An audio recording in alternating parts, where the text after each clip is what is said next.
Berikut adalah 10 contoh soal SKB CPNS Kemenag 2024 untuk formasi pengelola barang dan jasa. Mari kita ulas bersama.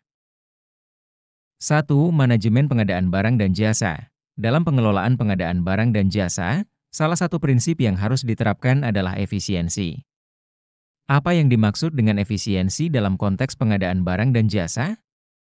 A. Mengutamakan kecepatan dalam pengadaan barang. B. Menggunakan anggaran secara optimal tanpa pemborosan. C. Melakukan pengadaan barang dan jasa dengan cara yang murah. D. Menyelesaikan pengadaan barang tanpa memperhatikan kualitas barang. Jawaban yang benar, B. Menggunakan anggaran secara optimal tanpa pemborosan. 2. Peraturan pengadaan barang dan jasa. Berdasarkan Peraturan Presiden Nomor 12 Tahun 2021 tentang pengadaan barang jasa pemerintah, yang menjadi dasar hukum untuk mengadakan barang dan jasa di instansi pemerintah adalah A. Hukum acara pengadaan. B. Peraturan Presiden Nomor 16 Tahun 2018.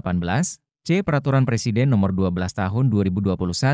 D. Undang-Undang Nomor 5 Tahun 2014. Jawaban yang benar, C. Peraturan Presiden Nomor 12 Tahun 2021. 3. Tahapan pengadaan barang dan jasa. Apa yang dimaksud dengan tahapan? Penyusunan dokumen pengadaan dalam proses pengadaan barang dan jasa. A. Menyusun anggaran untuk pengadaan barang. B. Menyusun spesifikasi teknis dan kontrak pengadaan. C. Mengajukan permohonan pembelian barang. D. Menentukan perusahaan penyedia barang. Jawaban yang benar, B. Menyusun spesifikasi teknis dan kontrak pengadaan. 4. Jenis kontrak pengadaan. Dalam pengelolaan barang dan jasa, kontrak yang mengikat antara penyedia barang jasa dengan instansi pemerintah disebut A. Kontrak berdasarkan harga. B. Kontrak layanan. C. Kontrak pemerintah. D. Kontrak pengadaan barang jasa. Jawaban yang benar, D. Kontrak pengadaan barang jasa. 5. Evaluasi penawaran. Pada saat evaluasi penawaran, ada dua aspek yang perlu diperhatikan oleh panitia pengadaan barang dan jasa, yaitu A. Harga dan pengiriman. B. Harga dan kualitas. C. Waktu dan biaya. D. Waktu dan kualitas. Jawaban yang benar, B. Harga dan kualitas. 6. Pengelolaan aset. Apa yang dimaksud dengan pengelolaan aset dalam pengelolaan barang dan jasa di lingkungan pemerintah? A. Proses pembelian aset baru. B. Pengelolaan dan pemeliharaan barang milik negara. C. Penjualan aset yang tidak terpakai. D. Penghapusan barang yang sudah rusak. Jawaban yang benar, B. Pengelolaan dan pemeliharaan barang milik negara. 7. Pengawasan pengadaan. Pengawasan dalam proses pengadaan barang dan jasa bertujuan untuk A. Memastikan proses pengadaan dilakukan sesuai peraturan dan tanpa penyimpangan. B. Menjamin bahwa barang yang dibeli murah dan cepat. C. Menyelesaikan pengadaan sesuai jadwal. D. Mengurangi beban administrasi.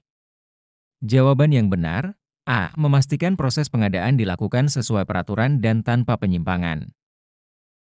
8. Dokumen pengadaan. Apa saja yang termasuk dalam dokumen pengadaan barang dan jasa untuk sebuah proyek?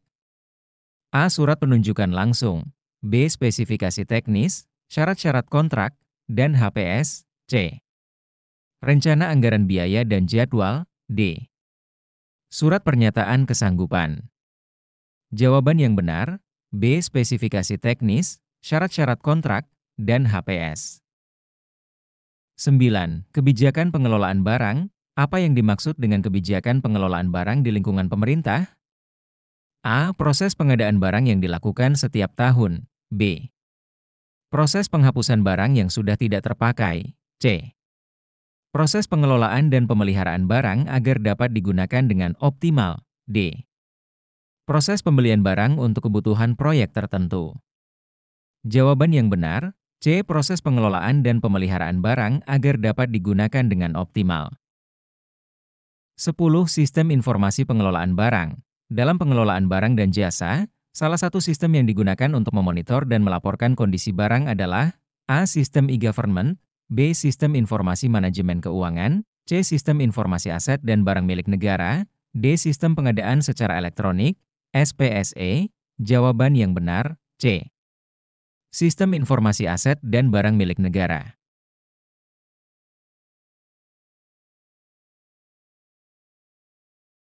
Soal, apa maksudnya dengan pengelolaan barang milik negara?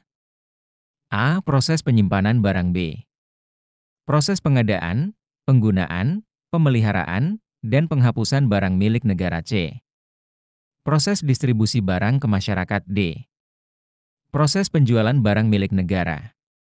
Jawaban yang benar, B. Proses pengadaan, penggunaan, pemeliharaan, dan penghapusan barang milik negara.